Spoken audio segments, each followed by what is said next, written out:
Assalamualaikum warahmatullahi wabarakatuh. Bismillahirrahmanirrahim. Alhamdulillahirabbil alamin wa bihi nasta'in wa ala umuri dunya waddin wassalatu wassalamu ala asrofil anbiya'i wal mursalin sayyidina wa maulana Muhammadin wa ala alihi wa sahbihi ajmain, amma ba'd. Alhamdulillahirabbil alamin, kita bisa dipertemukan dalam keadaan sehat walafiat.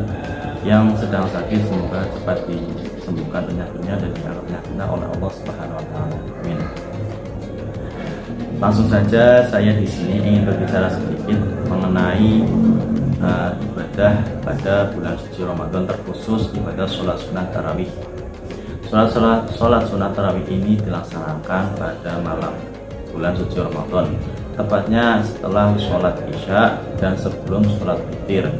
Jadi ketika ada orang yang belum sholat isya tapi sudah melaksanakan sholat tarawih, itu tidak sah sholat tarawihnya dan dianjurkan atau dihabiskan kembali untuk melaksanakan sholat isya terlebih dahulu, setelahnya sholat tarawih dan sholat witir.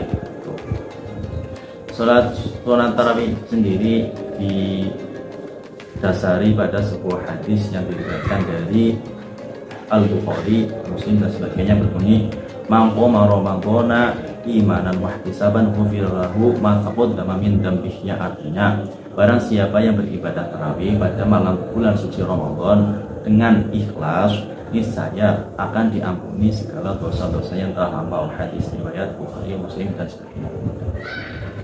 Berdasarkan hadis ini dapat ditarik kesimpulan bahwasanya ketika kita melaksanakan sholat tarawih, kita akan diampuni dosa-dosa yang telah lampau, dosa yang telah kita perbuat di tahun-tahun sebelumnya. Itu. Adapun fadilah sholat sunnah tarawih per malam itu terdapat dalam kitab Durratun Nasihin dari malam pertama sampai malam ke-30. Bisa kalian searching sendiri fadilah sholat sunnah tarawih yang sangat penting dan sangat banyak sekali.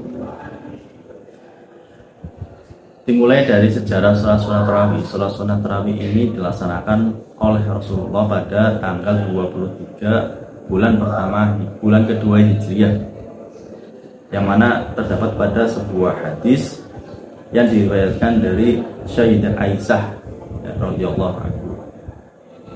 Selanjutnya, sholat sunnah tarawih ini dilaksanakan dengan sholat sunnah tarawih ini dihukumi sholat sunnah muakkad, artinya sholat sunnah yang sangat dianjurkan, akan tetapi derajatnya di bawah sholat sunnah rawatib. Makanya dalam praktiknya ketika kita setelah sholat sunnah sholat isya, kita diharuskan atau kita dianjurkan sekali untuk melaksanakan sholat rawatib terlebih dahulu, yaitu sholat ba'diyah isya sebanyak 2 rakaat. Setelah sholat sunnah ba'diyah isya, lanjut kita sholat sunnah tarawih dan dilanjutkan dengan sholat sunnah witir. Itu. Jadi urutannya itu sholat isya, sholat qobliyah, ba'diyah isya, selanjutnya sholat tarawih dan diakhiri sholat witir. Itu. Selanjutnya pada masa Abu Bakar dan Umar, sholat tarawih itu dilakukan secara berjamaah dengan hukum sunnah muakkadah, sholat sunnah yang sangat dianjurkan. Jumlah rakaat sholat tarawih adalah 20 rakaat tanpa witir, sebagaimana yang telah dijelaskan oleh Sayyidina Umar bin Khattab dan mayoritas sahabat yang sudah disepakati umatnya. Umar sampai sekarang ini bahkan sudah menjadi ijma sahabat dan semua ulama mazhab Syafi'i, Hanafi, Hambali dan mazhab Maliki. Di kalangan mazhab Maliki masih terdapat istilah atau perbedaan pendapat mengenai jumlah rakaat. Ada yang 20 rakaat tanpa witir, ada yang 30 rakaat tanpa witir. Imam Malik sendiri memilih jumlah rakaat 8 rakaat itu. Jadi mengenai jumlah rakaat ini bukan menjadi sebuah perdebatan atau harus menyalahkan satu sama lain, akan tetapi indahnya Islam itu di sini terdapat perbedaan yang mana kita harus menghormati satu sama lain. Yang jelas ibadah sholat sunat tarawih ini adalah ibadah yang sangat baik sekali karena terdapat fadilah yang sangat banyak atau kebaikan yang sangat banyak sekali. Selanjutnya, Umar bin Khattab berinisiatif untuk menggelar sholat tarawih secara berjamaah. Setelah menyaksikan umat Islam sholatnya itu tidak karu-karuan atau tidak kompak, ada yang sholat sendiri, ada yang makmum. Setelah Umar bin Khattab melihat umatnya sholat secara tidak beraturan, maka beliau berinisiatif untuk mengumpulkannya di bawah Imam Ubay bin Ka'ab sebagai imam. Nah, setelah itu setiap malam berganti malam sudah dilaksanakan secara berjamaah sholat sunat tarawih itu. Lalu Umar berkata, sebaik-baiknya bid'ah adalah ini. Maksudnya ini adalah sholat sunat tarawih itu sendiri. Ada sebuah hadis yang diriwayatkan dari Abu Hurairah radhiyallahu anhu yang mengatakan bahwa Rasulullah SAW keluar dan melihat banyak orang yang melaksanakan sholat di bulan Ramadan atau sholat sunat tarawih di sudut masjid.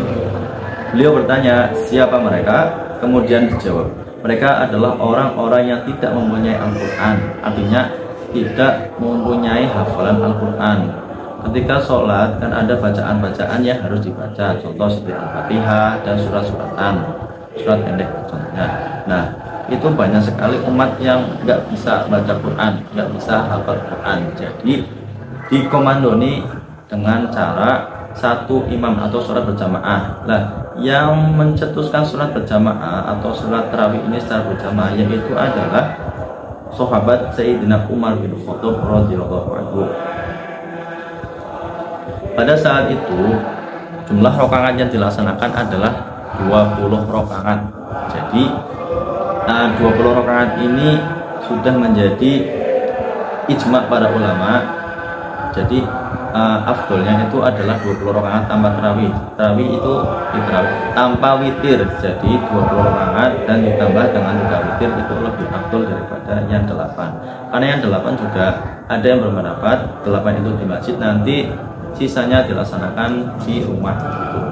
Selanjutnya saya ingin mengatakan bahwasanya ada sebuah riwayat yang diriwayatkan dari Imam An-Nawawi, beberapa kesunahan-kesunahan di dalam sholat sunat tarawih. Yang pertama, disunahkan untuk membaca 30 juz. Untuk orang yang mempunyai hafalan Al-Quran, disunahkan untuk membaca 30 juz Al-Quran ketika sholat sunat tarawih. Itu sangat afdol dan sangat baik sekali. Selanjutnya, yang kedua, disunahkan untuk membacanya secara indah. Jadi bacaan-bacaan Al-Quran itu diperindah. Contoh seperti bacaan Al-Fatihah dan surat-suratan lainnya diperindah. Yang ketiga, menghindari bacaan surah melebihi 1 juz. Jadi ketika udah 1 juz langsung rukuk. Jadi 1 rakaat itu 1 juz gitu. Itu kesunahan dari yang dijelaskan oleh Imam An-Nawawi. Selanjutnya ada keutamaan. Yang pertama, diampuni dosa-dosa yang telah lalu sebagaimana hadis yang sudah saya baca di awal. Yang kedua, mendapatkan pahala beribadah semalam suntuk. Jadi ketika kalian melaksanakan sholat sunat tarawih, kalian itu mendapatkan pahala 1 malam suntuk dari mulai sholat sunat tarawih sampai sahur. Nah, yang menjadi pertanyaan sekarang, banyak sekali di masyarakat kita yang melaksanakan sholat tarawih itu secara cepat-cepat tanpa dilandasi dengan rukun yang tepat gitu. Contoh saja, saya sendiri sering melihat di media sosial bahwasanya di suatu tempat itu terdapat jamaah yang melaksanakan sholat tarawih secara brutal. Jadi bacaannya itu ngawur dan rukun-rukunnya itu tidak terpenuhi. Contoh seperti Al-Fatihah, rukunnya itu tidak dipenuhi dan tumakninah itu juga tidak tumakninah. Maka hal yang seperti itu dihindari untuk menjaga kenyamanan sholat kita dan menjaga martabat Islamnya gitu. Jadi sholat itu harusnya itu dengan santai, dengan nyaman, jangan tergesa-gesa dan jangan terburu-buru dan jangan mengejar cepat selesai. Dan banyak juga ada di kita